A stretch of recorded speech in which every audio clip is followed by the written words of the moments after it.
I'd like to give you a quick tour of the FTIR system. The FTIR system consists of two instruments side by side.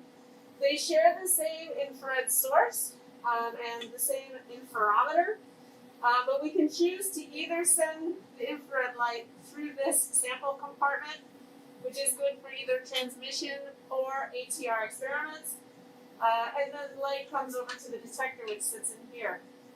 I'm going to show you a couple of ways in which you can use this portion of the instrument.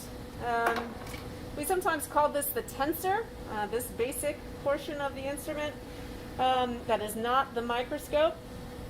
But we also have an ATR accessory that allows us to do experiments on different kinds of samples. So I want to show you how to put that in place. First, we need to take this component out. And to do that, there's a little lever that we have to push back before we basically push on the top of this up and towards the back. So if I do that, this comes out. Now you'll notice that this component has a small little notch in it, and that notch lines up with a little post that's in the back. And when I put this other component, this ATR attachment in, I'm going to have to do the same thing. There's a notch in the back right-hand corner of this component that's going to line up with that notch. To get this into place, I typically will lift it from the top, gently slide it in, look over the top, make sure that everything is lined up, and then I often will push this before I pull this down and into place. Let's talk very briefly about how ATR works. In this case, the infrared light comes in from the right. There are a series of mirrors that the infrared light bounces off of, and then it enters this crystal on the top. The crystal, this yellow colored crystal, is a zinc selenide crystal, which is in the shape of a trapezoid. So the top is a little bit wider than the bottom, and then there are angled sides. The infrared light enters through one of those angled sides and then bounces down the length of the crystal until it exits the other side. It then bounces off a similar set of mirrors until it exits the ATR attachment and the infrared light goes to our detector. We take data on this system in a very similar manner to doing transmission experiments. We're going to want to take a blank sample. Often that is just the crystal by itself, and then we will put our sample on top of it. Now, we have two different ATR attachments. This one is good for soft samples. So if you have a polymer film that's maybe too thick to do in transmission mode, it absorbs too much infrared light, then this is a great alternative to take that data.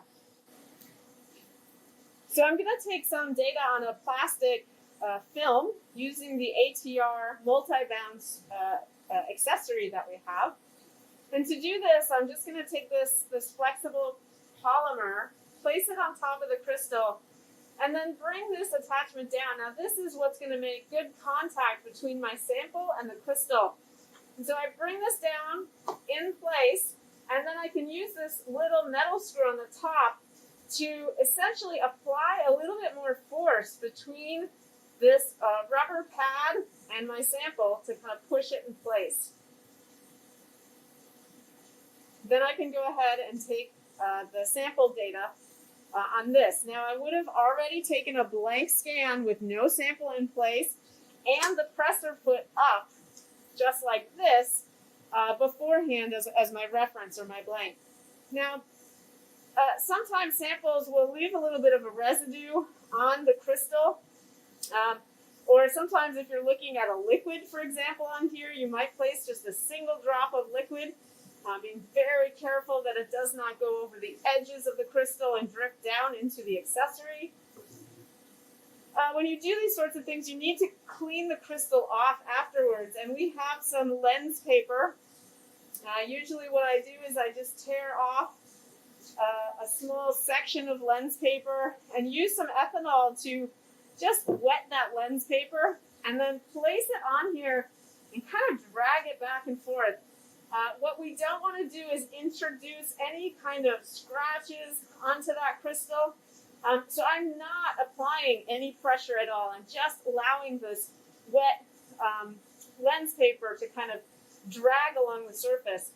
And then often I will maybe do that a couple of times, or I'll take just a dry lens paper and kind of just wipe it very gently to get any excess off of the surface. We do want to make sure that this is clean because essentially the next person that comes in does not want to be measuring your sample. They only want to be measuring their sample. So be kind to your fellow channel users.